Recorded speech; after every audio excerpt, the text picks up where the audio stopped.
Hello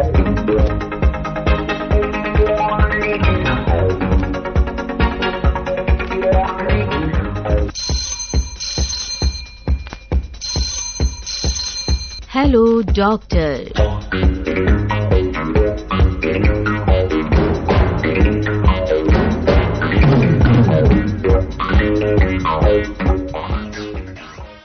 सेहत और जिंदगी hello doctor live phone in programme में आप सभी सुनने वालों का खैर मकदम है। मैं हूं आपका मेजबान नईम। आदाब कबूल कीजिए। सामीन, आज का मौजू है आंखों के मुतालिक आम बीमारियां, वजूहात, बचाव और इलाज।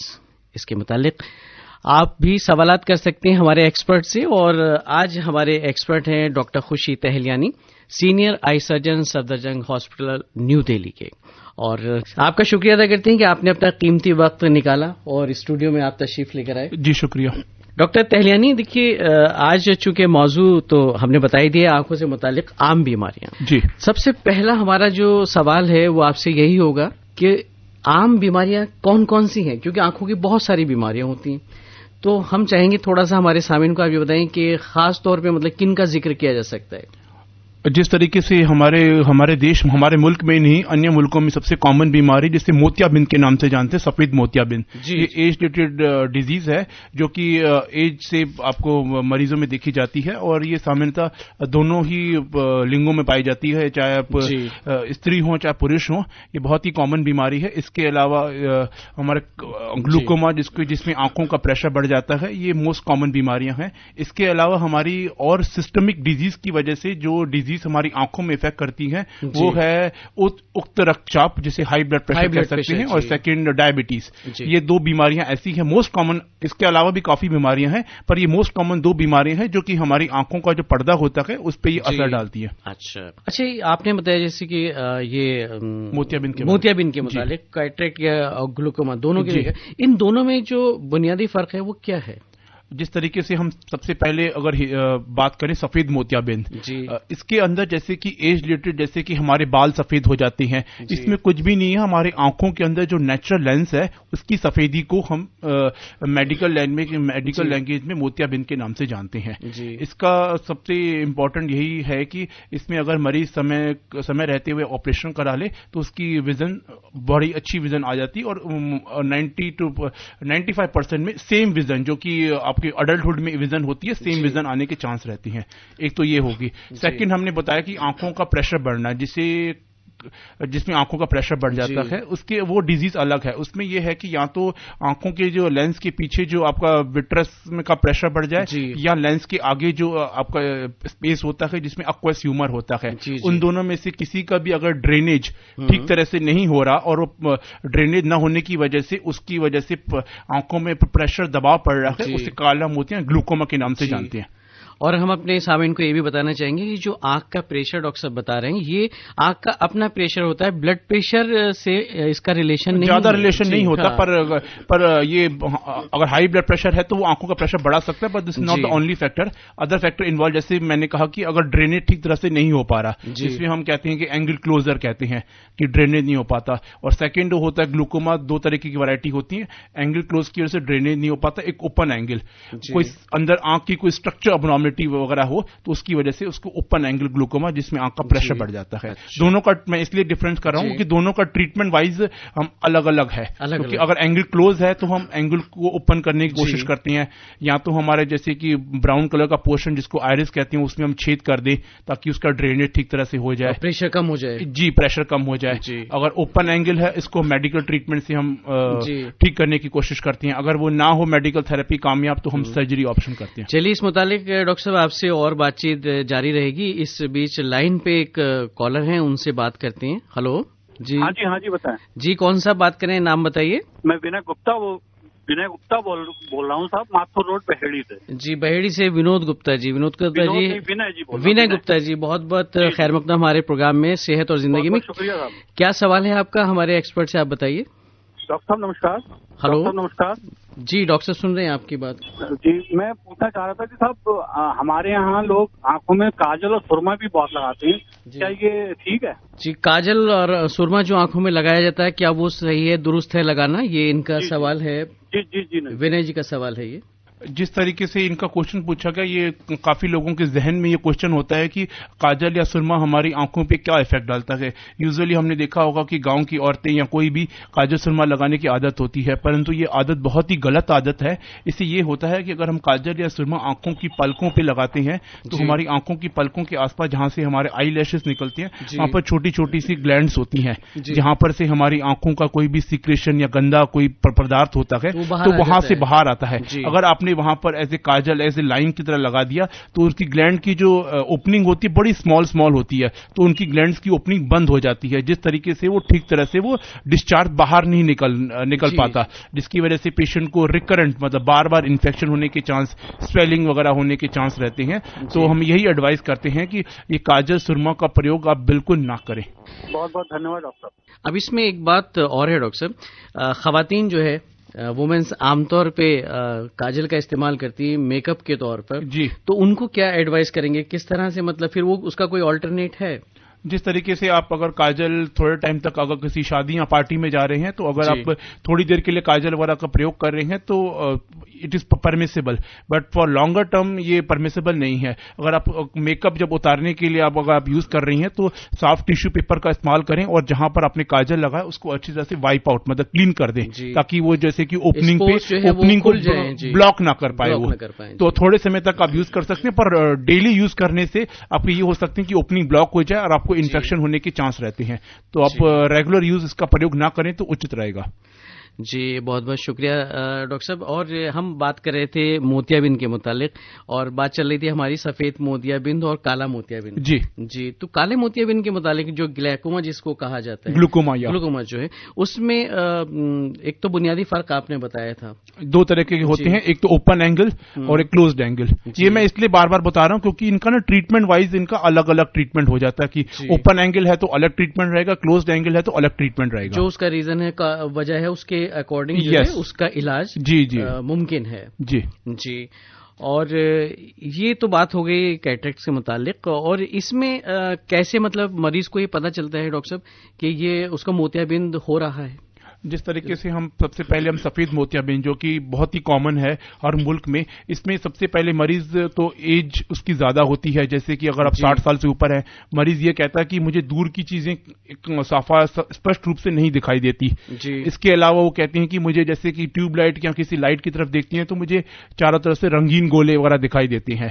तो इन मरीजों में हम उनका पूरा दवाई डाल करके पुतली फैला करके एग्जामिनेशन करते हैं ताकि हम पता लगा पाए कि किस तरीके का मोतियाबिंद है। कि हम करते हैं ग्रेड 1 है, उसके हिसाब से हम उसका फिर सर्जरी, ऑप्शन तो सर्जरी ही है। इसके अलावा ये भी पाया गया है कि यंग लोग जो कि खास करके स्टेरॉइड वगैरह का उपयोग करते हैं किसी बीमारी की वजह से या कोई एथलीट अपनी बॉडी बिल्डिंग वगैरह करने से स्टेरॉइड का भी आंखों में नेगेटिव इफेक्ट पड़ता है, उसकी वजह से भी मोतियाबिंद अर्ली एज में देखा गया। जी। एक कॉलर है लाइन पे, उनसे बात करते हैं। हेलो जी, कौन साहब? हेलो, नईम जी, आदाब। जी आदाब जनाब, नाम बताइए। डॉक्टर साहब को भी आदाब जी। मैं हरजिंदर सिंह भाटिया, जमशेदपुर। हरजिंदर सिंह भाटिया साहब, आपका खैर मकदम है सेहत और जिंदगी प्रोग्राम में। क्या सवाल है आपका डॉक्टर साहब से? मेरा सवाल है सर, मेरी 3 दिन पहले मेरे वाइफ का मोतियाबिंद का ऑपरेशन हुआ है। अच्छा जी, तो ये कब तक है और रसोई में कब तक आ सकती है? क्या क्या परहेज, खाने पीने में भी कुछ? जी, 3-4 दिन पहले ही ऑपरेशन हुआ है। जी, तो आपका सवाल डॉक्टर साहब ने सुन लिया है और बताएंगे। खाने पीने में परहेज ये मालूम करना चाह रहे हैं। 3-4 दिन पहले ही कैटरेक्ट का ऑपरेशन इन्होंने कराया है। अच्छा, उनकी उम्र कितनी है आपकी अहलिया की? उम्र है 64। 64 साल की हैं वो। जी, जिस तरीके से मैंने बताया कि ये 60 साल के ऊपर मरीजों में मोस्ट कॉमन पाया जाता है। इनकी बीवी की उम्र 64 ईयर्स है। इसकी सबसे पहले तो मुझे पता लगाना पड़ेगा कि किस पद्धति से इनका ऑपरेशन हुआ है, क्योंकि डिफरेंट ऑप्शंस अवेलेबल हैं। पुराने जमाने में या अभी भी कई गांव वगैरह में टांके वाला ऑपरेशन होता है, इसमें थोड़ी सी परहेज होती है, घी तेल वगैरह की रिस्ट्रिक्शन होती है। परंतु अगर नई टेक्निक से हुआ है जिसको हम कहते हैं फेको एमल्सिफिकेशन से हुआ है, तो इसमें खाने पीने की ज्यादा परहेज नहीं रहती। इससे मरीज को जैसे कि घी, तेल या मिर्ची वगैरह की कोई रिस्ट्रिक्शन नहीं होती। केवल इतनी रिस्ट्रिक्शन होती है कि अपनी आंखों को धुएं या गंदे पानी से बचाएं। जैसे कि हम आदमी लोग हैं, स्मोकिंग वगैरह करते हैं, तो स्मोकिंग वगैरह ना करें, या कोई आपके कोई पास वाला कोई स्मोकिंग कर रहा है तो अपनी आंखों को धुएं से बचाएं जी।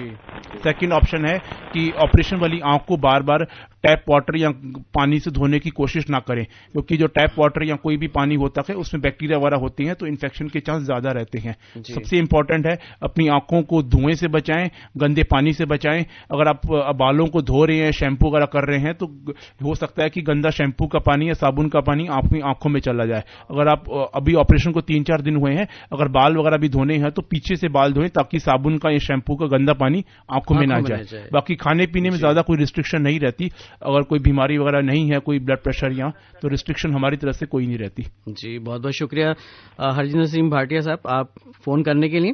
अच्छा, इसमें डॉक्टर साहब एक बात हम जानना चाहेंगे, ऑपरेशन के बाद चूंकि लेंस नया लगता है, तो क्या आंख को जैसे अक्सर और बेशतर लोग उससे मलते हैं, तो क्या ऐसा मतलब उससे बचना चाहिए? आंखों को यूजुअली ना ही मलें तो अच्छा है। अगर आपको इरिटेशन या कुछ हैवीनेस लग रही है तो आप स्वच्छ जल जैसे कि आरओ वाटर, या अगर नहीं आपके घर में आरओ वाटर तो पानी को थोड़ा सा बॉयल करके ठंडा करके उससे आंखें धोएं, तो आपको रेगुलरली इसका यूज कर सकते हैं। आंखों को रगड़ने से ये होता है कि जैसे कि कोई फॉरेन बॉडी आपके कंजक्टिवल स्पेस में कोई फंसी हुई है तो वो आंखों को रगड़ करके नुकसान कर सकती है। तो आंखों को रगड़ने की कोई, चाहे ऑपरेशन किया आपका हुआ है या नहीं हुआ, तो आंखों को कोई रगड़ने की जरूरत नहीं है। स्वच्छ जल से धोएं, that is more than enough. और एक बड़ी आम बीमारी आंखों की जो होती है कंजक्टिवा, यानी कि आशुभे चश्मे, जिसे कहते हैं आंख आने लगी जी, ये आम लैंग्वेज में या आम जबान में से बोला जाता है, उसका क्या वजह होती है उसकी डॉक्टर साहब? जिस तरीके से आपने बताया कि आंखों का लालीपन होना, इसको कंजक्टिवाइटिस के नाम से जानते हैं। ये हर एज ग्रुप में देखी जाती है, चाहे बच्चा हो, चाहे मिडिल एज का हो, चाहे वृद्धावस्था हो, या मेल हो या फीमेल हो। इसमें ये होता है कि हम जैसे कि मेट्रो में रहते हैं, धुएं वगैरह, पोल्यूशन वगैरह से इन्फेक्शन हमारी आंखों में हो जाता है, या किसी अन्य मरीज को कोई कंजक्टिवाइटिस, उसके हाथ छूने वगैरह से, या तो उसके कोई रुमाल वगैरह यूज करने से भी इन्फेक्शन ये फैलता है। तो कंजक्टिवाइटिस ये आमतौर पे देखी जाती है। इसमें मरीज को क्या होता है, इसमें आंखों का लालीपन, भारीपन, आंखों में से पानी आना, ये मोस्ट कॉमन सिम्टम होते हैं। तो अगर इस स्थिति में अगर हैं तो आप तुरंत नेत्र रोग विशेषज्ञ की सलाह लें, और इसके हिसाब से नेत्र रोग विशेषज्ञ आपको एंटीबायोटिक और non steroidal anti inflammatory drugs का कुछ आई ड्रॉप्स देंगे, जिसे आप अगर 5 to 7 डेज तक यूज करेंगे तो आप उसको कंजक्टिवाइटिस को आप अपने पूर्ण रूप से मुक्त हो सकते हैं। सबसे इंपॉर्टेंट ये है, अगर आप कंजक्टिवाइटिस से अगर आप परेशान हैं तो अपना रुमाल वगैरह जो है या और भी जो कांटेक्ट के सामान होते हैं दूर रखें, ताकि आपके घर के और परिजन वर हैं उनको भी होने के चांस एक दूसरे को लगती है जी, तो इसलिए थोड़ा सा एहतियात रखें। अपना रुमाल जो है उसमें वो अलग रखें, कोई दूसरा इस्तेमाल ना करें, या आपका चश्मा हो गया, चश्मा, टॉवल, रुमाल, जो कि दूसरों को ना दें। इस बीच लाइन पर एक और लिसनर है, कॉलर है, उनसे बात करते हैं। हेलो जी, कौन सा बात करें? सर मैं अबरार खान बोल रहा हूँ, मुकामपुर चालक जी। अबरार खान साहब, आपका खैर मकदम है सेहत और जिंदगी प्रोग्राम में। क्या सवाल है आपका? अस्सलाम वालेकुम नईम भाई। वालेकुम अस्सलाम जनाब। जी अल्हम्दुलिल्लाह, आप बताइए क्या सवाल है आपका हमारे एक्सपर्ट से? सर आपसे बहुत तमन्ना थी, माशाल्लाह आवाज के आज पूरी करा दिया जी। चलिए, आपसे तो बात करके हमें भी अच्छा लग रहा है, और हम चाहेंगे अब आप अपना सवाल बताइए। और सर साथ में उर्दू सर्विस का बहुत शुक्रिया अदा करता हूँ जिसने ऐसे प्रोग्राम शुरू किया है। जी आपका भी शुक्रिया। डॉक्टर साहब नमस्ते। नमस्कार सर, मेरे पिताजी के दोनों आंखों में मोतिया मिला है, जिसका ऑपरेशन हुआ। नमस्कार सर। जी जी सुन रहे हैं डॉक्टर साहब, बताइए। औरंगाबाद में। जी जी सर उसमें लेंस डाले लेकिन लेंस फेल हो गई। अच्छा, लेंस डाले थे लेकिन वो कामयाब नहीं हुए। फेल हो गए सर जी। अभी चेक किया सर जी। तो उन्होंने बताया कि भाई आपके एक आदमी ऑपरेशन कर सकते हैं हम। अच्छा तो जी।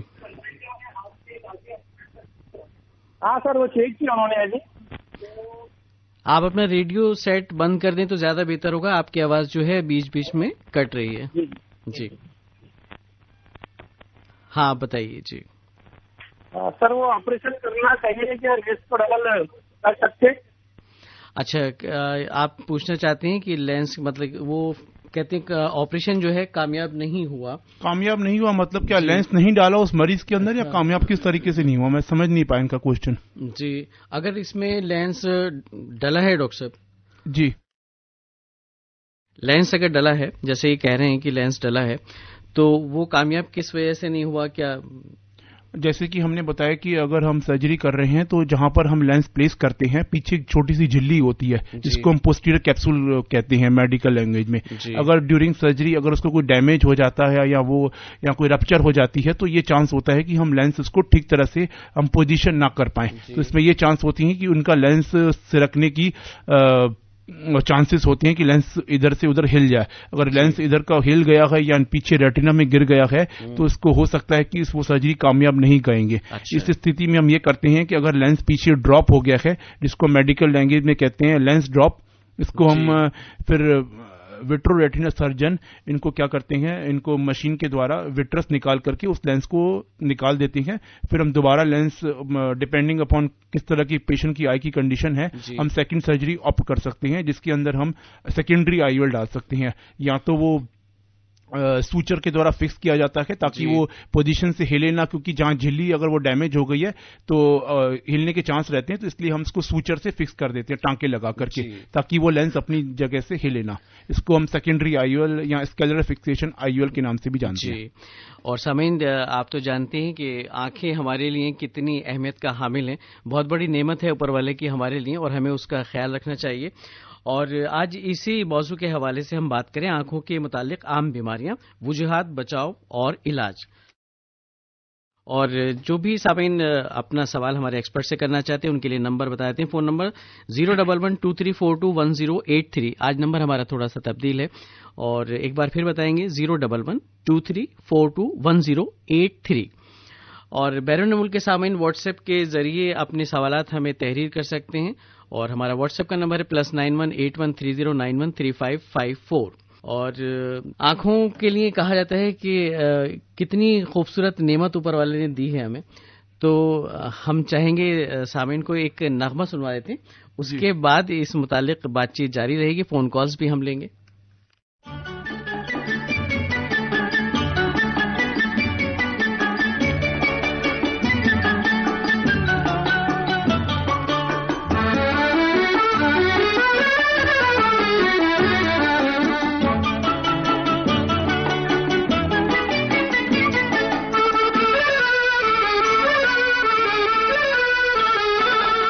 बहुत खूबसूरत है आंखें तुम्हारी, अगर ये कहीं मुस्कुरा दे तो क्या हो।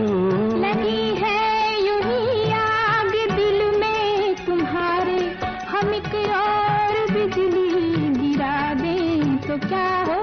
बहुत खूबसूरत है आंखें तुम्हारी,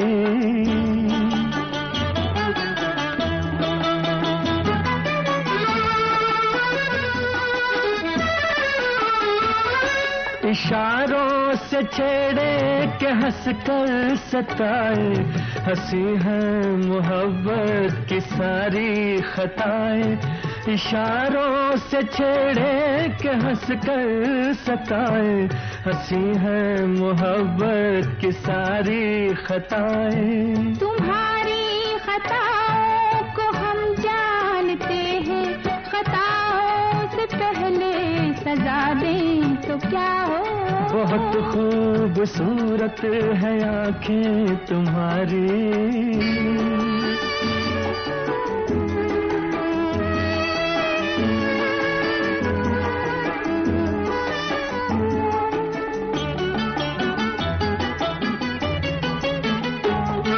जो पास आ गए हो तो दामन न छूना, कहीं शौक दिल का न हो जाए दूना। जो पास आ गए हो तो दामन न छूना, कहीं शौक दिल का न हो जाए दूना। मोहब्बत में ये कैद ये शर्त कैसी, कोई शर्त हम भी लगा दें तो क्या हो। लगी है यूं ही आग दिल में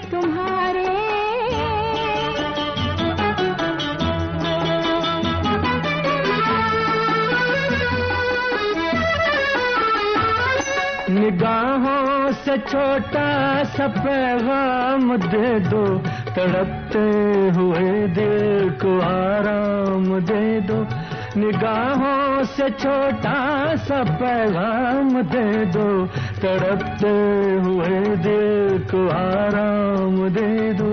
अभी से ये आलम है बेताबियों का, जो थोड़ा बहुत आसरा दें तो क्या हो। बहुत खूबसूरत है आंखें तुम्हारी, अगर ये कहीं। जी हाँ, आंखें तो वाकई खूबसूरत हैं, लेकिन इनकी केयर करना, इनका ख्याल रखना भी हमारा फर्ज बनता है। और आज इसी मौजू के हवाले से हम सेहत और जिंदगी लाइव फोन इन प्रोग्राम में बातचीत कर रहे हैं डॉक्टर खुशी ताहिलियानी से। आप सीनियर आई सर्जन हैं सफदरजंग हॉस्पिटल न्यू दिल्ली के, और आप भी अपना कोई सवाल हो तो उनसे कर सकते हैं। हमारा नंबर है 01123421083। तो डॉक्टर साहब, आजकल एक बात बहुत देखी जाती है, हर तीसरे चौथे बच्चे को बहुत कम उम्र में चश्मा लग जाता है। यानी कि बीनाई की जो कमजोरी वो एक आम हो गई है। इसकी खास वजह क्या है? जिस तरीके से हम कह रहे हैं कि आजकल नई टेक्नोलॉजी आ रही है, नई टेक्नोलॉजी हमें सपोर्ट तो कर रही है, पर इसके साथ हमारे कुछ डिजीज भी लेकर आ रही है। जिस तरीके से ओबेसिटी हो गई, और उसमें से एक मोस्ट कॉमन है रिफ्रैक्टिव एरर, जो कि आजकल बच्चों को देखा होगा, चाहे छोटा सा बच्चा हो, 1 साल का हो, चाहे उससे बड़ा हो, व्हाट्सएप ये सब मोबाइल वगैरह पे गेम्स वगैरह खेलते रहते हैं, मोबाइल हो, लैपटॉप हो, और वो भी बिल्कुल निकट जाकर के वो मोबाइल वगैरह से गेम खेलते हैं, जो कि हमारी आंखों के लिए बहुत ही दुष्ट परिणाम लेकर आता है। इसमें ये हो जाता है कि हमारा आंखों का जो प्रॉपर अकोमोडेशन है वो ठीक तरह से बच्चे का विकसित नहीं हो पाता, जिस तरीके से बच्चे को फिर वो आगे जाकर रिफ्रैक्टिव एरर से सामना करना पड़ता है। जी, तो इसमें ये होता है कि बच्चे को जैसे स्कूल गोइंग एज में जैसे है कि बच्चा ये कंप्लेन करता है कि मेरे को ब्लैक बोर्ड ठीक तरह से नहीं दिखाई दे रहा, तो ये मोस्ट कॉमन रहती है। और आंखों, जैसे कि मैं कोई दूर की चीज देख रहा हूं तो मुझे हेडेक वगैरह हो रहा है। तो काफी तरह देखा गया है कि पेरेंट्स नजरअंदाज कर देते हैं कि बच्चा पढ़ना नहीं चाहता इसलिए थोड़ी कंप्लेन कर रहा है, पर इस बात को बिल्कुल नजरअंदाज ना करें। अगर आपने अर्ली स्टेज में अगर बच्चे का पूरा प्रॉपर एग्जामिनेशन ऑप्थेमोलॉजिस्ट या आई सर्जन से प्रॉपर करवाएं, हो सकता है कि उसमें कोई रिफ्रैक्टिव एरर हो, और बच्चे को अगर रिफ्रैक्टिव एरर है तो उस नंबर का चश्मा एडवाइस करें अर्ली स्टेज में, तो उसी स्थिति पे वो आपकी आंख का चश्मा फिक्स हो जाएगा, वरना वो नंबर बढ़ने के चांस रहते हैं। बस सही वक्त पे अगर आप एक्सपर्ट से कंसल्ट कर लेते हैं, उसको नजरअंदाज बिल्कुल ना करें बच्चों की कंप्लेंट को। जी, एक कॉलर है लाइन पे, उनसे बात करते हैं। हेलो, कौन सा बात करें? जी, मोहम्मद जावेद खान बोल रहा हूँ, आप गिला गया। अच्छा, मोहम्मद जावेद खान, आपका खैर मकदम है। क्या सवाल है आपका हमारे एक्सपर्ट डॉक्टर ताहिलियानी से? जी, बहुत बहुत शुक्रिया। तो सबसे पहले डॉक्टर साहब हमारा प्यार भरा आदाब कबूल कीजिए। जी, डॉक्टर साहब को आदाब करें। सवाल है डॉक्टर साहब। आदाब। जी बताइए। जी, पहला सवाल तो ये है कि 1 साल से कम उम्र के बच्चों को, जैसे कि वो आंख से आंसू पानी वगैरह गिरता है। अच्छा, 1 साल से कम बच्चे को आंख से पानी आता है, आंसू आते हैं। जी अच्छा। और कई डॉक्टर जो है कि लिक्विड वगैरह देते हैं।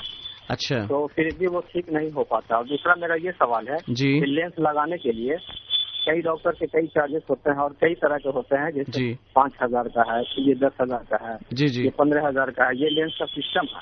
तो इस बारे में मैं जानना चाहता हूँ। अच्छा, लेंस के मुतालिक आप जानना चाहते हैं? जी जी बिल्कुल। देखिए, आपके दोनों सवाल हमने सुन लिए, और पहला सवाल तो इनका जावेद का ये है कि एक छोटा बच्चा 1 साल से कम उम्र है, आंख से पानी आता है, उसके लिए कई मतलब इलाज भी किया, लेकिन फायदा नहीं हो रहा है। इनकी दोनों आंखों में से पानी आ रहा है या एक ही आंख में से पानी आ रहा है?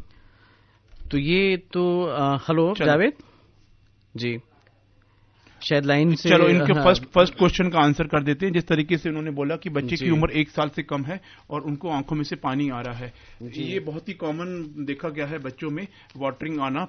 जी, इसमें ये होता है कि जहां से हमारी आंखों में जैसे कि टीयर्स ड्रेनेज होती है, बच्चों में उसको ब्लॉकेज हो जाता है, जिसको हम कहते हैं कंजेनिटल नेज़ोलैक्राइमल डक्ट ब्लॉकेज। जिसमें हम ये एडवाइस करते हैं कि अगर छोटी सी एज में हो तो हम बच्चे को माता जो जैसे कि बच्चे को है रही है, तो उसमें क्या करते हैं, मसाज का ऑप्शन बताते हैं। अच्छा। ताकि एक छोटी सी हमारी जो सबसे हाथों की सबसे छोटी वाली अंगुली है उसको एक पर्टिकुलर डायरेक्शन में हम दिखाते हैं माताओं को कि इसी डायरेक्शन में बच्चे की आंखों के आसपास मसाज करें ताकि वो नेजोलैक्रिमल डक्ट की जो ब्लॉकेज है वो खुल जाए। और उसके बाद फिर हम कहते हैं कि दिन में कम से कम ये 15 से 20 बार और दिन में 3 साइकिल्स करनी चाहिए, मॉर्निंग, इवनिंग और नाइट में।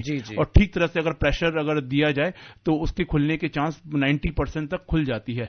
अगर आपने मसाज वगैरह ठीक तरह से नहीं की या और कोई स्ट्रक्चर अबनॉर्मलिटी है तो हमारे पास सेकंड ऑप्शन है कि अगर इससे नहीं ठीक हो रहा तो हम सर्जरी के लिए ऑप्ट करते हैं जी। पर इसका इलाज पूर्ण तरह से अच्छा है। अगर इसका इवन मसाज से या सर्जरी से अगर एक बार डक्ट खुल जाए तो बच्चे का पानी आना कंप्लीटली ठीक हो जाता है। अच्छा, इनका दूसरा सवाल ये था कि मार्केट में जो लेंसेज आते हैं उनकी जो कीमत है वो मतलब अलग अलग होती है, तो क्या कीमत के हिसाब से उनमें अच्छे होने वाली बात है, क्वालिटी का कुछ फर्क है क्या? इस तरह का मतलब लेंस जिस तरीके से लेंस की कॉस्ट मार्केट में 100 रुपए से लेकर के 1 लाख रुपए तक के लेंस आते हैं, सबसे इंपॉर्टेंट है कि उसमें क्वालिटी का फर्क पड़ जाता है।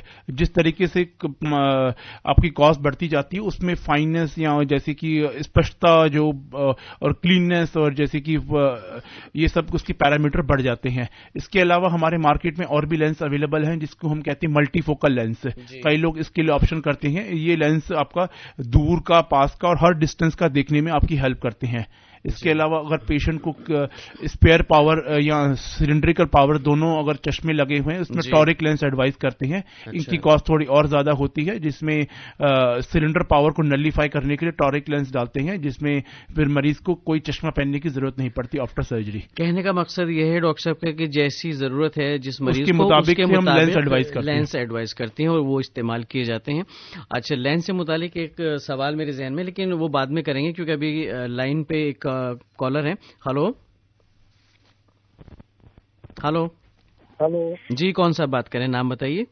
रमन अग्रवाल लुधियाना से बात कर रहे हैं। जी रमन अग्रवाल साहब, खैर मकदम है सेहत और जिंदगी प्रोग्राम में, लुधियाना से आप बात करें। क्या सवाल है आपका हमारे एक्सपर्ट डॉक्टर खुशी तहलियानी से? डॉक्टर साहब से पूछना चाहता हूँ जी, जैसे फॉर द टाइम भी लेंस लगा देते कॉन्टेक्ट ऑप्टिकल वाले जी, तो ये हमारी आंखों को, नसों को कोई नुकसान तो नहीं पहुंचाता? अच्छा, कहने का मकसद ये कि आपका कुछ वक्त के लिए कॉन्टैक्ट लेंसेज इस्तेमाल किए जाएं अगर आई साइड नहीं भी वीक है तो उसमें कोई नुकसान तो नहीं है? जिस तरीके से हमने बताया कि रिफ्रैक्टिव एरर होता है, जिसमें रिफ्रैक्टिव एरर का मतलब आंखों में चश्मे की जरूरत है, तो हमारे पास 3 तरह के ऑप्शन है।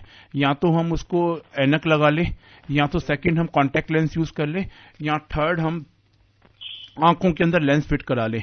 जो सेकंड ऑप्शन है, जिस तरीके से उन्होंने पूछा कि कॉन्टैक्ट लेंस लगाने से, कॉन्टैक्ट लेंस अगर आप थोड़े समय तक यूज करते हो तो वो ठीक है।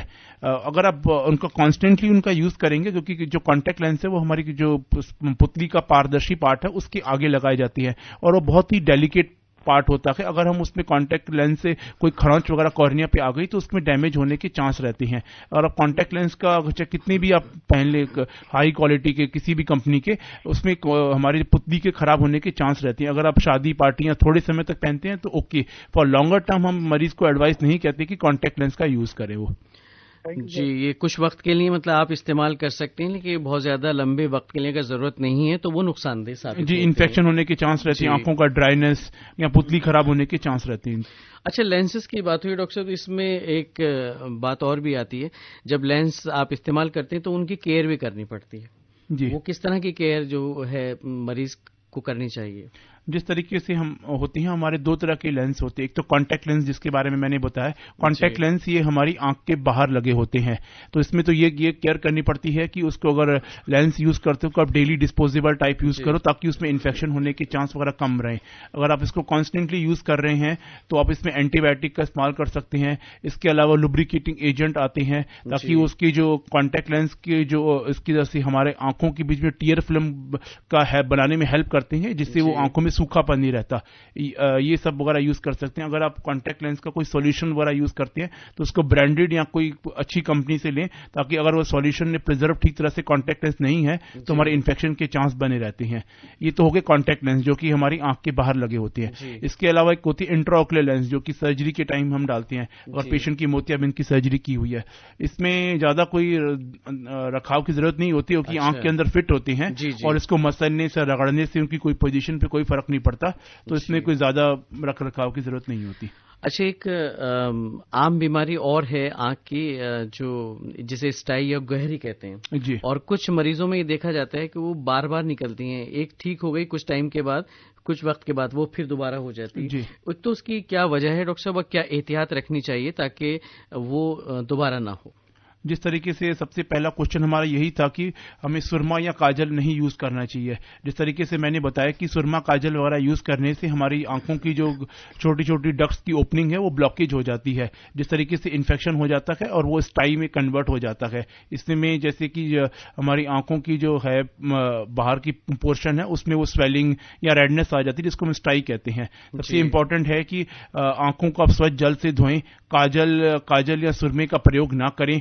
तो इन सब चीजों का यूज करने से अपनी आंखों को स्टाई वगैरह से बचा सकती हैं। अगर आपको स्टाई वगैरह अगर अक्सर लग रहा है कि आपकी स्टाई वगैरह या इन्फेक्शन हो गया है, तो आप तुरंत नेत्ररोग विशेषज्ञ से सलाह लें।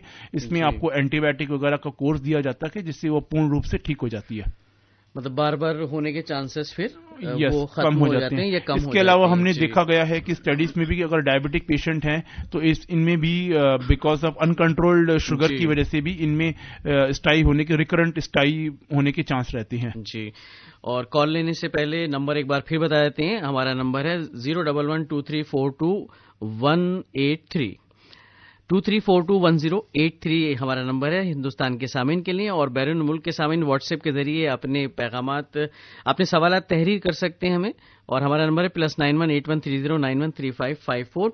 और एक कॉलर है लाइन पे, उनसे बात करते हैं। हेलो जी, कौन सा बात कर रहे हैं, कहाँ से बात कर रहे हैं? नमस्कार, सत श्री अकाल। नमस्कार, सत श्री अकाल जी। तो डॉक्टर ऑनरेबल डॉक्टर खुशी जी एंड वॉइस स्टार नहीं। थैंक यू सर, बहुत बहुत थैंक यू सर। अमृतसर से प्रेम सागर बोल रहा हूँ। प्रेम सागर जी अमृतसर से, खैर मकदम है आपका। और आप सवाल कीजिए हमारे एक्सपर्ट डॉक्टर ताहिलियानी से। क्या कहना चाहते हैं? नहीं भाई, मेरा ना सवाल डॉक्टर साहब से बड़ा सीरियस है। जी बताइए। अच्छा डॉक्टर साहब ऐसे है जी, मेरा ब्रदर जो है वो अबा 50 है जी, छोटा ब्रदर है, अबा 50 है, शुगर पेशेंट है। अच्छा। ऑलमोस्ट बिटवीन 300-400 शुगर चढ़ती रहती है। उसका कारण उसका अल्कोहलिक होना भी है। हेलो जी सुनाई दे रहा, आप बताइए। अच्छा, और मेरा ध्यान से सुनना, थोड़ी सलाह लेनी है। नहीं, आप अपनी बात जारी रखिए, डॉक्टर साहब सुन रहे हैं। वो उसकी एक आंख में क्लॉट आया, तो डॉक्टर बताते हैं शुगर की वजह से आया। दूसरी आंख अभी बची हुई है, तो एक आंख जो खराब हो रही है वो उसमें ओनली 10-15% ही नजर आता है। दूसरी बच सकती है, कैसे बच सकती है? डॉक्टर साहब ने यहाँ सजेस्ट किए हैं इंजेक्शन, वो कोई 30,000 कहता है, कोई 7,000 कहता है। जी जी। आप थोड़ा मेरे को सलाह दें क्या करने। वो अल्कोहल छोड़ने का मन बनाया है उसने। अच्छा। तो आपसे ये कंसल्ट करना चाहूँगा जी, जो आंख बची है ठीक है, उसको कैसे बचाया जाए, और जो खराब हो गई है वो क्या ठीक हो सकती है? जी आप लाइन पे बने रहिए, डॉक्टर साहब अभी बताते हैं। आपके सवाल सुन लिए हैं जी। जिस तरह से हमने शुरुआत में डिस्कस किया कि पेशेंट को कोई सिस्टमिक डिसऑर्डर हो, या तो ब्लड प्रेशर हो या तो डायबिटीज हो, ये हमारी आंखों के पर्दों पे इफेक्ट करती हैं। जिस तरीके से इन्होंने बताया कि इनके मरीज की शुगर है 300-400, इसको हम अनकंट्रोल डायबिटीज के श्रेणी में डालेंगे। इसकी अनकंट्रोल डायबिटीज की वजह से हमारी आंखों में बड़े दुष्ट प्रभाव कहते हैं, जिसको हम मेडिकल लैंग्वेज में 2 पार्ट्स में डिवाइड किए हैं, नॉन प्रोलिफरेटिव डायबिटिक रेटिनोपैथी या प्रोलिफरेटिव डायबिटिक रेटिनोपैथी। पर इनके केस से मुझे लगता है कि प्रोलिफरेटिव डायबिटिक रेटिनोपैथी है, जिसमें आपकी जो आंखों की छोटी छोटी नसें हैं पर्दे में, उनका रप्चर हो गया है, और रप्चर होने की वजह से एक ब्लड क्लॉट उनकी आंख में जमा हुआ है, और इनके डॉक्टर ने एडवाइस किया है कोई इंजेक्शन। इसमें हम मरीज को ये सलाह देते हैं कि जो कि इंजेक्शन अवेलेबल हैं, जिसको हम मेडिकल लैंग्वेज में एंटी वेजेफ के नाम से जानते हैं, जिनका ट्रायल यूएस में काफी टाइम से हो रहा है और अभी भी चल रहा है। ये अभी ट्रायल बेसिस पे हम इंजेक्शन लगाते हैं, जिसमें ये इस इंजेक्शन की ये क्षमता होती है कि उसको खून ऑब्जॉर्व करने में वो हेल्प करता है। पर यह भी हो सकता है कि एक इंजेक्शन कामयाब ना हो, इसमें मल्टीपल इंजेक्शन लगवाएं हर 3 महीने 6 महीने के गैप के बाद। इसमें हम इस तरीके से पता कर सकते हैं। इसका हम फ्रिक्वेंट इंटरवल पे 2 जांचें करवाते हैं। सबसे इंपॉर्टेंट है OCT के नाम से जिसे जानते हैं, OCT, और सेकंड होती है फंडस फ्लोरेसेंट एंजियोग्राफी। इससे हम इंजेक्शन लगाने के बाद हम ये 2 जांचें कराते हैं, जिसमें हमें ये दिख जाता है कि इंजेक्शन का कितना % फायदा हुआ। अगर मान लो थोड़ा बहुत % अगर ब्लड क्लॉट में छोटा हो गया है तो इसका हम इंजेक्शन सक्सेसफुल हो गया तो हम उसको सेकंड इंजेक्शन के लिए भी कंसिडर कर सकते हैं, ताकि वो मल्टीपल इंजेक्शन के बाद उनका जो क्लॉट है धीरे धीरे खत्म हो जाए। जी, सबसे इंपॉर्टेंट ये है कि सबसे पेशेंट का ब्लड शुगर कंट्रोल होना चाहिए और फ्रिक्वेंट इनके OCT या FFA जांच में हम इसका पता लगाएं कि कितना क्लॉट है और इंजेक्शन के बाद कितना % फर्क पड़ेगा। तो ये तो बात हो गई जो आंख उनकी ऑलरेडी मतलब खराब हो गई, एक तरह से मुतासिर हुई है। उनको अगर इंजेक्शन अगर लगाए जाए तो कुछ % हम इंप्रूवमेंट ऑफ विजन कर सकते हैं। और दूसरी वाली आंख जो है, जो सही आंख है बिल्कुल, वो चाहते हैं कि वो बची रहे। वो बची रहे तभी बची रहेगी जब आपका ब्लड शुगर कंट्रोल में है। इनका अनकंट्रोल ब्लड शुगर है, अगर इतना ही रहा तो ये भी चांस रहते हैं कि वो दूसरी भी आई इन्वॉल्व हो जाए। जी, तो मेन है कि आप अपना शुगर कंट्रोल रखिए और डॉक्टर की सलाह लेने के बाद आप इंट्राविट्रेल इंजेक्शन लगाइए, जिससे आपको थोड़ा बहुत % में फर्क पड़ेगा जो आपकी आंख खराब हो गई है। जी, और बैरून मुल्क के कई सामीन हमें कॉल करें व्हाट्सएप के जरिए, तो कॉल से तो बात आपकी नहीं हो पाएगी। आप व्हाट्सएप पर अपना सवाल जो है तहरीर कर सकते हैं, डॉक्टर से मालूम कर सकते हैं। नंबर एक बार फिर बताते हैं, +91 813091 3554, और हिंदुस्तान के सामीन के लिए हमारा नंबर है 011 23421083। तो ये ख्याल रखिए कि व्हाट्सएप पे कॉल से सवाल आप नहीं कर पाएंगे, और तहरीर कीजिए अपना सवाल। अच्छा डॉक्टर साहब, एक आम बात है आजकल कंप्यूटर का इस्तेमाल या मोबाइल का इस्तेमाल, और ऑफिस में आप रहते हैं तो कई कई घंटे आपको कंप्यूटर इस्तेमाल करना पड़ता है, और उसके साथ में फिर पॉल्यूशन। तो इन सब चीज़ों से बचने के लिए क्या कोई ऐसी हिकमत अमली है जो हम इख्तियार करें और उससे बच सकें, अपनी आंखों को बचा सकें, उनकी हिफाजत कर सकें? जिस तरीके से अभी हमने डिस्कस किया कि टेक्नोलॉजी, नई टेक्नोलॉजी आ रही है, ये हमें मददगार तो है पर साथ में इसके दुष्परिणाम भी हैं। जिस तरीके से आजकल लैपटॉप या लोग व्हाट्सएप या सब में लगे रहते हैं, जिससे आपकी आंखों पर दुष्प्रभाव पड़ते हैं। इसको हम मेडिकल लैंग्वेज में कंप्यूटर विजन सिंड्रोम के नाम से जानते हैं। मतलब कंप्यूटर की वजह से विजन में जो प्रॉब्लम हो, कंप्यूटर विजन सिंड्रोम। इसमें सबसे इंपॉर्टेंट ये है कि अगर आप कोई सिस्टम वगैरह यूज कर रहे हैं, कंप्यूटर, लैपटॉप या मोबाइल, कोई भी गैजेट, उसको अपनी आंखों से उचित दूरी पे रखें। उसको बड़ा आंखों के क्लोज ना आए, जितना आप क्लोज लेकर आएंगे तो आंखों पे वो दबाव डालेगा। उसको उचित दूरी पे रखें। अगर और जहां पर आप यूज कर रहे हैं उसका आप लाइटिंग सिस्टम अच्छा हो, अच्छी तरह से लाइटिंग हो, प्रॉपर लाइटिंग हो। डिम लाइट या अंधेरे में गैजेट्स वगैरह का यूज ना करें तो बेहतर है। अगर आप जिस तरीके से आपने बोला कि ऑफिस में बहुत समय तक हमें लैपटॉप या डेस्कटॉप के आगे रहना पड़ता है, तो उनके लिए हम ये सलाह देते हैं कि सिंपल रूल फॉलो करें, जिसको हम मेडिकल लैंग्वेज में 20-20-20 रूल के नाम से जानते हैं। इसका बड़ा ही सिंप्लीफाइड रूल है। इसके लिए आपको कुछ नहीं करना, आप हर 20 मिनट के बाद 20 फीट की दूरी पे देखिए, एटलीस्ट फॉर 20 सेकेंड। अच्छा, हर 20 मिनट के बाद 20 सेकंड 20 फीट की दूरी पे देखिए, 20 फीट की दूरी पर देखना है, और एटलीस्ट फॉर 20 सेकंड। इसका मतलब ये है कि अगर आप कॉन्स्टेंटली डेस्कटॉप या लैपटॉप पे काम कर रहे हैं तो हमारी आंखों की जो पलक झपने की क्षमता होती है वो धीरे धीरे डिक्रीज हो जाती है। तो कॉन्स्टेंटली एक ही फोकस पे हमारी आंख रहती है, जिससे आंखों भारीपन, आंखों में पानी आना, ये समस्या रहती है। ये एक तरीके से हम आंखों को रिलैक्सेशन दे रहे हैं कि हम अपनी आंखों का फोकस एक चीज से लेकर के दूसरी चीज में शिफ्ट कर रहे हैं, एटलीस्ट फॉर 20 सेकंड, जो कि आंखों के लिए सबसे अच्छी एक्सरसाइज है। इसके अलावा आप डॉक्टर की सलाह के बाद आर्टिफिशियल टीयर्स वगैरह आंखों में यूज कर सकते हैं, लुब्रिकेटिंग, जो कि आप लॉन्ग टर्म तक भी यूज कर सकते हैं विदाउट एनी साइड इफेक्ट। अच्छा। और सबसे इंपॉर्टेंट है कि आप उचित दूरी पे अपने सिस्टम को रखें और इल्यूमिनेशन कमरे का बढ़िया बनाकर रखें, ताकि उनके साइड इफेक्ट आपकी आंखों पे ना पड़े। एक कॉलर है इस बीच में लाइन पर, उनसे बात करते हैं। हेलो हेलो हेलो, नमस्कार सर। जी नमस्कार, कौन सा आप बात करें? आपको डॉक्टर साहब को आदाब। जी सर, मैं जीपीओ किले वाली डिस्ट्रिक्ट फाजिलका जी तहसील अबोहर से मास्टर सतपाल प्रजापति बोल रहा हूँ। मास्टर सतपाल प्रजापति साहब, खैर मकदम आपका सेहत और जिंदगी प्रोग्राम में। क्या सवाल है आपका, बताइए। हाँ जी सर जी, मैं पहले भी कई बार बात कर चुका हूँ जी, और जो अच्छा आपने विषय चुने हैं आंखों के संबंधित, जी शुक्रिया आपका। उससे मैं डॉक्टर साहब से बात करना चाहता हूँ कि मैं सिलाई का काम करते हैं, पहले भी आपको बताया, मैं भी सिलाई काम करते 35 साल हो गए मेरे को। जी जी। और अब जो है आंखों में 2.25 नंबर का चश्मा लगा हुआ है। अच्छा। तो पिछले दिनों मैं कहीं बाजार गया था तो कोई नई हकीम जो है उन्होंने मेरे को 150 रुपए का सुरमा दिया। अच्छा। बोलो आपका आंखों में चश्मा उतर जाएगा। अच्छा। तो क्या ये मेरे को डालना चाहिए या नहीं डालना चाहिए? आपसे बात करने के लिए तक मैंने उसको यूज नहीं किया है। अच्छा, देखिए हालांकि इस मुतालिक डॉक्टर साहब बता चुके हैं, लेकिन एक बार फिर भी क्योंकि आपने सवाल किया है तो हम अभी डॉक्टर साहब से इसको एक बार और फिर जान लेते हैं कि आपको सुरमा लगाना चाहिए या नहीं, जबकि आपके आंख जो है, आईसाइट जो है, आपकी बीनाई पहले ही कम है। हाँ जी। तो चलिए जानते हैं डॉक्टर साहब से। जी, जिस तरीके से हमने पहले भी डिस्कस किया, सुरमा, काजल या किसी भी कॉस्मेटिक का प्रयोग करना आंखों पर दुष्प्रभाव लाता है।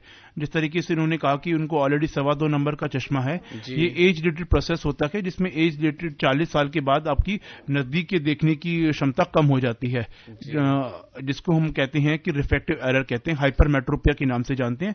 इसमें प्लस नंबर का चश्मा पहनते हैं ताकि मरीज को निकट की वस्तुएं क्लियरली दिखाई दे।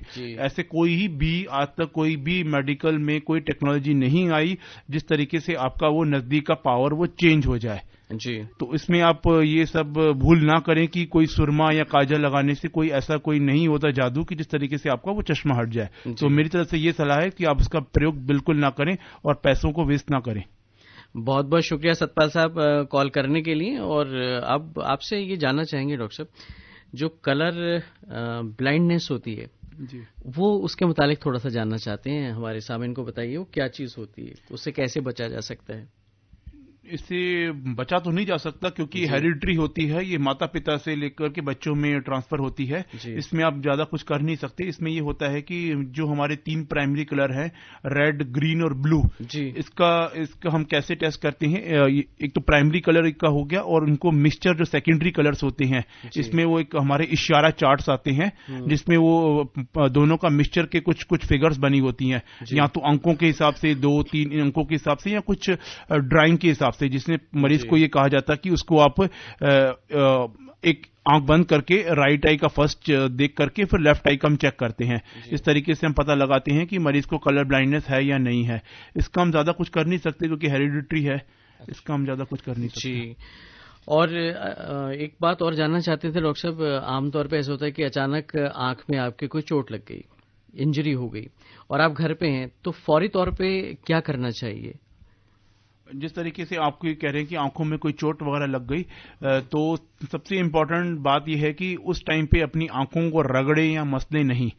सिर्फ अगर घर में स्वच्छ जल है, स्वच्छ जल से धोएं और तुरंत नेत्र रोग विशेषज्ञ के पास जाएं। कई लोगों में ये देखा गया है कि कोई आंख में कोई चोट लग गई या कुछ कांच का टुकड़ा चला गया है तो उसको मसलने की कोशिश करते हैं। इससे आपका फायदा नहीं होगा बल्कि आंखों को और डैमेज होगा।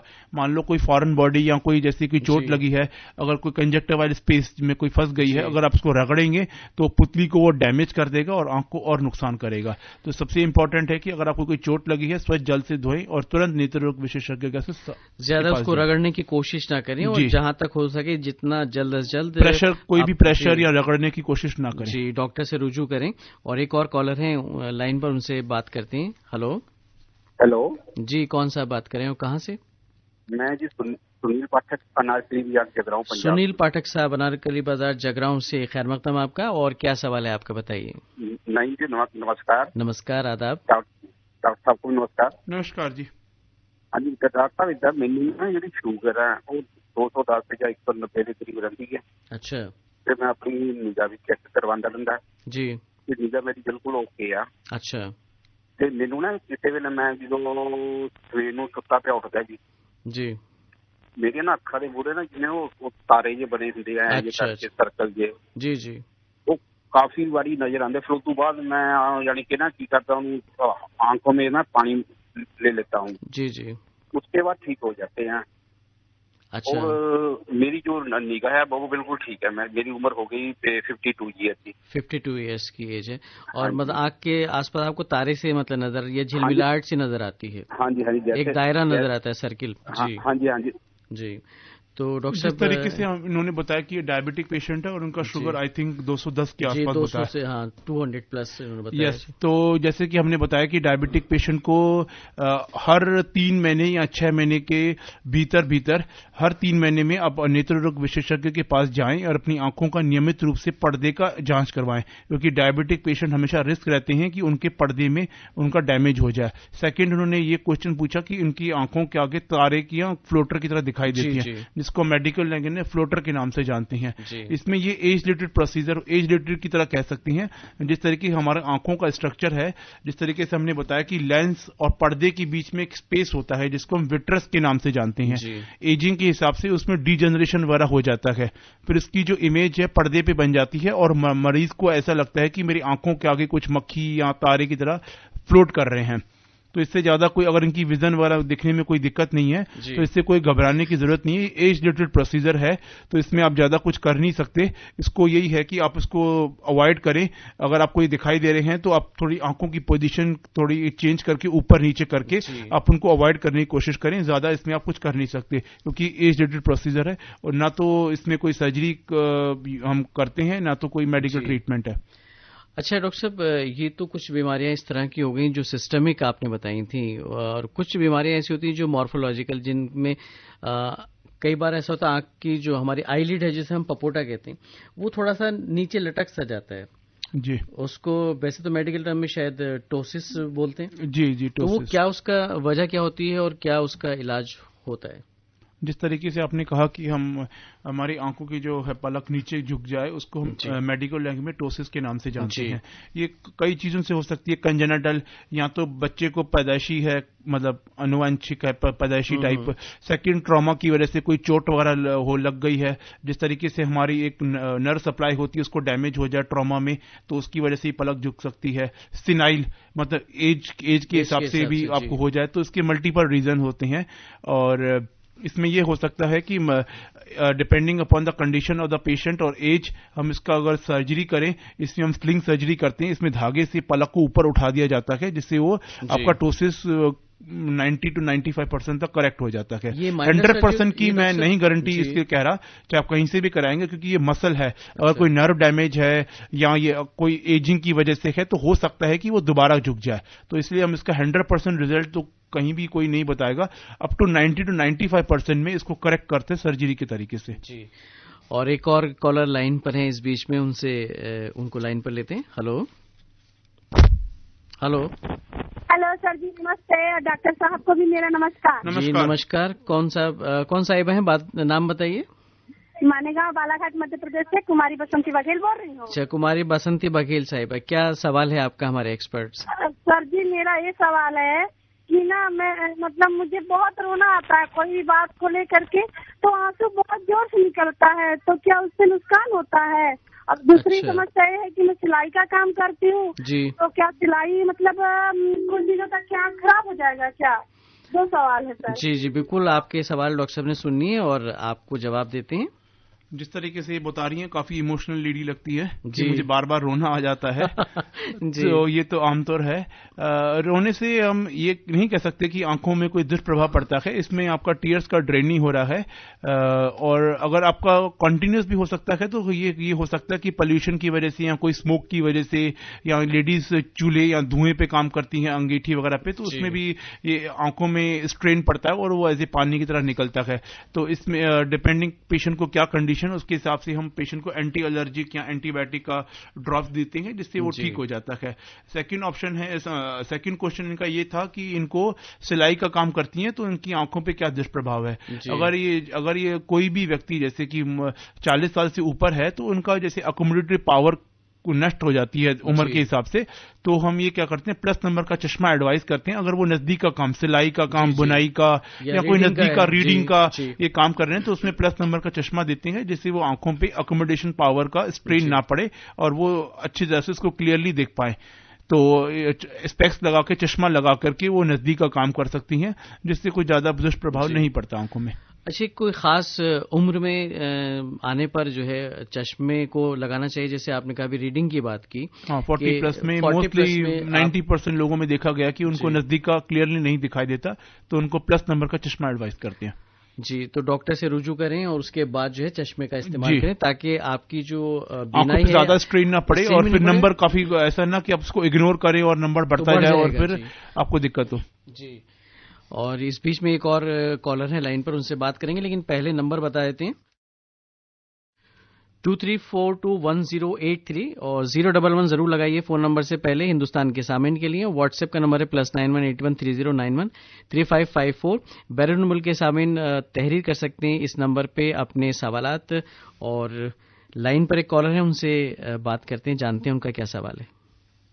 हेलो नहीं सर जी, नमस्कार डॉक्टर साहब, आपको मेरा नमस्कार। नमस्कार, आदाब जी, नाम बताइए। उत्तम कुमार भगत बोल रहे हैं सर, पाकुड़ झारखंड। अच्छा, उत्तम कुमार भगत जी हैं पाकुड़ झारखंड से। जी, आपका क्या सवाल है? मेरा सवाल ये था सर कि जैसे कि 40 साल उम्र हो जाए उसके बाद चश्मा ले लेना ही चाहिए, चश्मा यूज करना चाहिए क्या? वैसे तो देखिए अभी डॉक्टर ने बताया है कि 40 साल के बाद जाकर जो नजदीक का चश्मा अगर कुछ इस तरह का आप काम करते हैं, लेकिन फिर भी एक बार और मालूम कर लेते हैं डॉक्टर साहब से आपका जो सवाल है। सुन लिया है डॉक्टर साहब ने? जिस तरीके से उन्होंने पूछा कि 40 साल के बाद चश्मा पहनना जरूरी है, अगर आपको कोई नजदीक का काम कर रहे हैं, अगर आपको की आंखों में ऐसा लगता है कि कोई स्ट्रेन पड़ रहा है नजदीक का काम करते, टीवी देखते हुए या कोई अखबार पढ़ते हुए, तो आप नेत्र रोग विशेषज्ञ से सलाह लें। वो आपका जांच करने के बाद आपको नजदीक के चश्मे का नंबर देगा। तो और जो भी नंबर लें आप किसी टेक्नीशियन से या किसी ऑप्टिकल शॉप पे नंबर ना लें, प्रॉपर अपनी आंखों की जांच करा के दवाई डाल के एग्जामिनेशन कराने के बाद ही नंबर लें, तो एक्यूरेट नंबर निकलता है। अगर आपने गलत नंबर के चश्मे पहनते हैं तो आपकी आंखों में फायदे से ज्यादा नुकसान होने के चांस रहते हैं। आमतौर पे यही देखा जाता है डॉक्टर साहब आजकल के ऑप्टिकल शॉप में। वक्त की कमी के बायस लोग जो है ऑप्टिकल शॉप पे चले। आजकल तो कंपनियां होम सर्विस भी दे रही हैं। जी, तो यही करना चाहिए आपको कि आप आंख के जो स्पेशलिस्ट हैं, आई सर्जन हैं और ऑप्थेल्मोलॉजिस्ट हैं, उनसे कंसल्ट करें और उसके बाद जो है फिर वो जो नंबर आपके लिए वो बताते हैं उसी नंबर का चश्मा आप पहने, ताकि आपकी जो बीनाई है वो आगे और खराब ना हो और उसको रोका जा सके। एक सवाल हमारे जहन में और है डॉक्टर साहब, जो स्क्विंट या भैंगापन है उसके मुतालिक थोड़ा सा जानना चाहते थे, और उसका क्या कोई परमानेंट इलाज है? जिस तरीके से आपने पूछा कि आंखों का भैंगापन, इसमें दो तरीके के होते हैं। या तो आपकी आंख बाहर की तरफ निकल जाए, या मतलब आपकी जो ईयर की तरफ या अंदर की तरफ या नोज की तरफ, इसको हम दो तरीके से कहते हैं, इजोट्रोपिया या एक्सोट्रोपिया।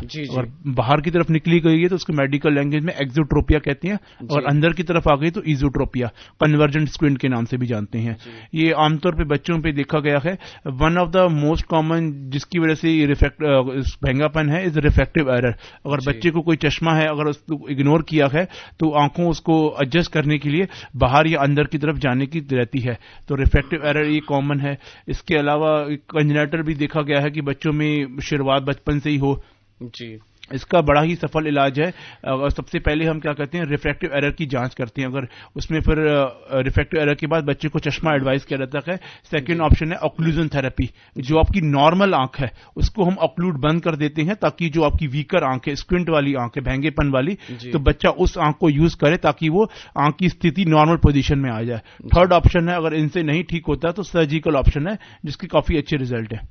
अच्छा, कोई एक्सरसाइज भी ऐसी हो सकती है जिससे करने पर थोड़ा फर्क पड़ जाए? जी, उसको हम बच्चों को साइनेप्टोफोर होता है, एक स्पेशल टाइप की मशीन होती है जिसमें बच्चे को शेड्यूल बना करके उतने समय पे पूरी एक्सरसाइज आंखों की करवाई जाती है, ताकि आंखों का जो बाहर और अंदर निकलनापन, टेढ़ापन है, वो अलाइनमेंट हो जाए उस एक्सरसाइज करने से। उसके लिए स्पेशल मशीन की जरूरत होती है जिसको हम साइनेप्टोफोर के नाम से जानते हैं। अच्छा, सर्जरी से जो ये दुरुस्त किया जाता है भैंगापन, तो क्या ये हमेशा के लिए सही हो जाता है या वापस होने के चांसेस रहते हैं कुछ? अगर ये यंग एज में किया जाए तो 90% की वो ठीक ही रहता है। अगर जैसे जैसे आपकी एज बढ़ती जाएगी तो आपकी मसल की जो आई, जैसे कि बॉडी मसल वीकनेस होने के साथ साथ आपकी आई की पावर भी मसल की कम हो जाती है। तो हो सकता है सर्जरी करने के बाद, अगर आप 40 या उसके बाद सर्जरी करवा रहे हैं, तो उसमें ज्यादा रिजल्ट अच्छा ना आए, क्योंकि मसल ऑलरेडी वीक है। सर्जरी के बाद भी ये हो सकता है कि वो मसल अपनी पोजीशन वापस चली जाए। एक कॉलर है लाइन पे, उनसे बात करते हैं। हेलो जी, कौन सा बात करें? हाँ, नमस्कार नमस्कार साहब को भी नमस्कार, आपको भी नमस्कार। नमस्कार जी, मैं हाँ, मैं जामनगर से रजनीकांत जी बोल रहा हूँ। रजनीकांत जी, खैर मकदम आपका, बताइए क्या सवाल है आपका। हाँ जी, मेरी उम्र 70 साल की है जी। मेरी बाई आंख है, उसमें दिखाई नहीं देता, बिल्कुल नहीं दिखाई देता। जब मैं 5 साल का था न तब से। इस वक्त मेरी दाईं आंख है, उसमें बीपी की वजह से मेरे 30% जो विजन था वो लॉस हो गया है। अच्छा। बाकी का जो 70% विजन है, उस विजन में अब मैं रास्ते में चल के जाता हूँ तो सामने वाली जो चीजें है ना, वो कम दिखाई देते हैं या फेंट हो रही है, धीरे धीरे फेंट हो रही है। जी जी। और सामने से लाइट अगर आती है ना तो सर्कल जैसा दिखाई देता है। अच्छा। लाइट का जो रेस है वो सर्कल जैसा दिखाई देता है। जी जी। मैंने यहाँ से ऑप्थेल्मिक से दवा ली थी जी। उन्होंने मुझे बिलिंग ड्रॉप दिया हुआ है, वो मैं इस्तेमाल करता हूँ। लेकिन क्या यह मोतियाबिंद है? यदि हाँ तो उसके लिए क्या आगे कार्यवाही होनी चाहिए ताकि स्पष्ट दिखाई दे? जी, तो सवाल तरीके से इन्होंने बताया कि एक आंख उनकी बचपन से ही वीक है, तो अभी इनकी उम्र 70 इयर्स है, तो एक आंख में तो अम्ब्लायोपिया, जिसमें कि मतलब लेजी आई जिसके नाम से जानते हैं, अगर आपने आई बचपन से अगर ठीक नहीं हुई है तो वो आई सुस्त हो जाती है, जिसको लेजी आई के नाम से जानते हैं, तो उसमें तो विजन आने के ज्यादा चांस नहीं है। दूसरी आंख में उन्होंने कह रहे हैं कि मुझे 30% तक ही दिखाई 30% तक ही शायद दिखाई भी है और 70% 70% दिखाई दे, 30% उनको लगता है डैमेज हो गई है। तो मोस्ट लाइकली उनकी एज के हिसाब से मुझे लगता है कि उनको मोतियाबिंद हो सकता है। आप तुरंत नेत्र रोग विशेषज्ञ को दिखाएं, उसमें अगर आपको मोतियाबिंद है तो आपकी जो रोशनी खराब हो गई है तो उसके वापस आने के चांस रहते हैं। जितना लेट करेंगे उतना ही आपके लिए वो डेंजरस है।